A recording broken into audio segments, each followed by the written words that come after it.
If you work somewhere that has substances or chemicals that put you at risk, then you have the right to know the hazards and identities of those chemicals and how to protect yourself. What up, workforce? I'm Destry with JJ Safety, and today we're talking hazard communication.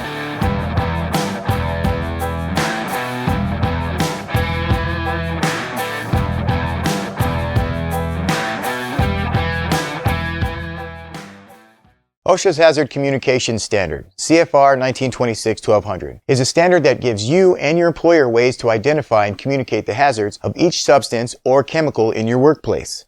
For instance, a hazardous chemical list. OSHA requires employers to maintain a list of all hazardous chemicals in the facility or on the job site. It should cover all chemicals in all forms. This includes liquid, solid, gas, vapor, fume, or mist. Let's talk about safety data sheets, or SDSs. This is a document that primarily describes the hazards, handling, storage, and disposal procedures, as well as emergency responses to each chemical. All chemicals must have a safety data sheet, and you should know where that is. If you don't know, you better ask somebody.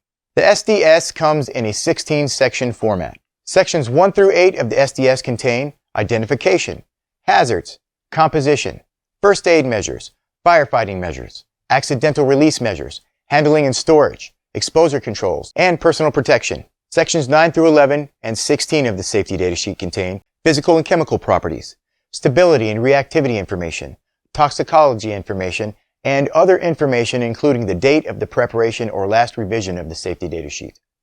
Labeling. All containers must be labeled with at least the product identifier and general information about the chemical's hazards.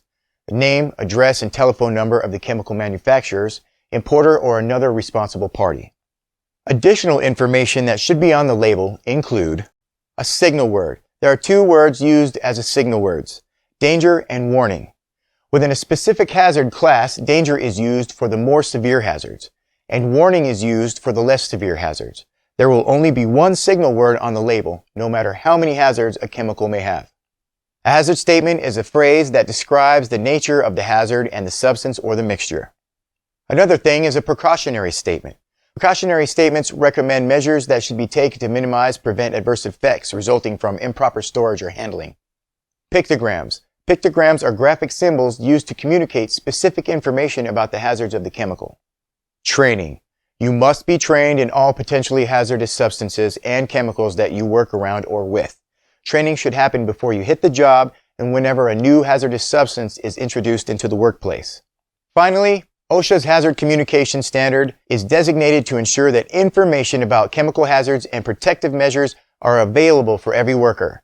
If you are unfamiliar with the chemical, read the safety data sheet and make sure you pay close attention to the labels.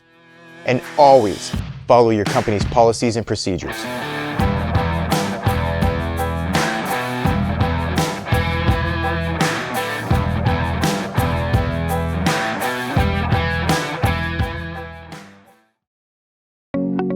For more information, visit us online at jjsafetyllc.com or call us at 866-627-3850.